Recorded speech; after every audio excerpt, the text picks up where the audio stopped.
I want to bring in Wellington-Altus, their private wealth chief market strategist, Jim Thorne. And Jim, you're straight. You say, listen, big picture, buy peace, sell war. Let's talk about this. You say ignore the noise, that smart money is buying, and that panic selling is beginning to exhaust itself.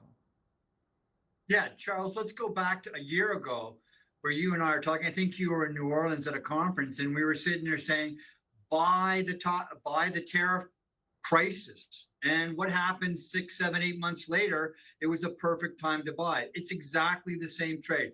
President Trump is telling you that the deal is coming within the next month or so. So you've got to sit there and say, what do you want to own when you get a peace dividend? What do you want to own when the terror premium in oil has gone away? What do you want to own when people want to take risk? Right. So start looking out where you in July, in August, in September, what you think is going to happen. Oil is going to be lower. Well, let's slow down 1 second, Jim, because this is really critical. I love your thinking, your process. Let's take it step by step. First, let's talk about that peace dividend. You say U.S. expansion is going to continue. It's already begun. The terror oil premium will start to subside. It's going to fade away. And capital is going to keep flowing back into productive assets. That's sort of your macro look with respect to what the peace dividend is all about. Exactly. And Charles, when I first met you, it was in the 90s, and we had a massive peace dividend because the Berlin Wall fell and the USSR was over, and the big war, the Cold War, was over, and that led to risk-taking and multiple expansion and people feeling good about ourselves. Think about the fact that state-sponsored terrorism is going to go away. This is something we've been waiting for 50 years. No, I agree. Just hang on.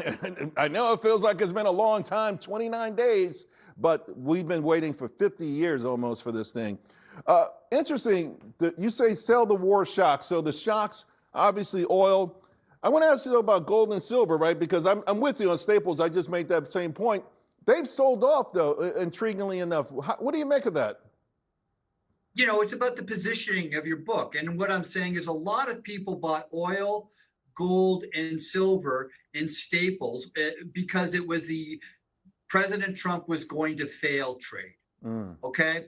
And now what you've seen those people selling gold and silver. You're going to start to see it come out of oil. And I would suggest to you that staples, is a place when I can buy Microsoft and it's cheaper than Coca-Cola. It's a generational buying opportunity. Yeah. And ironically, and maybe Warren Buffett would agree with you there, one of his most famous investments being Coca-Cola in a similar situation in the 70s. You say own the builders, right? We got this massive onshoring, reshoring, just every day, even Apple, again today, another announcement. They're building. And these are some of the names: Caterpillar, Deere, GE Vernova, and Quanta Services, PWR is a symbol there. You say we've got to own those, right? Right. The solution is going to be to get out of this debt crisis is to run the economy hot. We're going to have what's called supply side economics. That's President Trump is going to deregulate. We're going to run this hot. And the United States is going to have, as the president says, the hottest economy in the world. You want to get exposure to that. We're in a CapEx super cycle, 100% tax deduction. Listen to the president and Secretary Bessent. Ride with them. They'll make you money. Keep it simple. You also say own the bottlenecks. Now, this term bottlenecks has really popped up, particularly over the last year, mostly associated with AI. And, we went from picks and shovels and all of a sudden, hey, you know what? We don't have memory. We don't have storage. We don't have this. We don't have that. But you've got a different take on this. Your bottlenecks that people should be aware of and to take advantage of.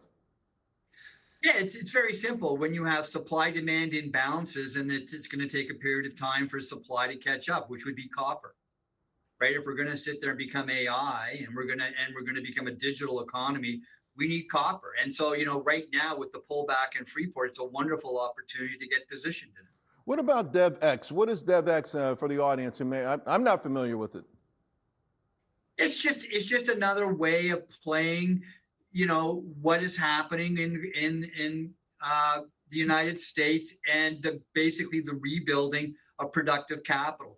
It's just a name that's off the radar that people should take a look at. You know, I'm going to real quick, before I let you go back to this. I love this chart. Before we get, if we ever have to get to this pain threshold, the point of no return for Iran, Jim, you know, that means, though, first, a global recession. Do you think it will get to that point? I mean, it's hard to game this because we don't even know who's in charge over there. No, because, and the thing is, Charles, every time we get a shock, we go back to replaying the 1970s. As the president says, we've won the war. This is the final stages. They're negotiating. Maybe we take Carg Island. Maybe they got to put some boots on the ground to make sure that the Strait of Hormuz is open. But let's be clear. President Trump is not a neocon. This is not 2002 and 2003 Iraq. He is not into basically a regime change. Listen to what the president is saying. He's transparent, and he just follows through on what he says. Sounds good. So do you, Jim. Great stuff. Appreciate starting the show with you on this. Thank you. Thanks, Charles.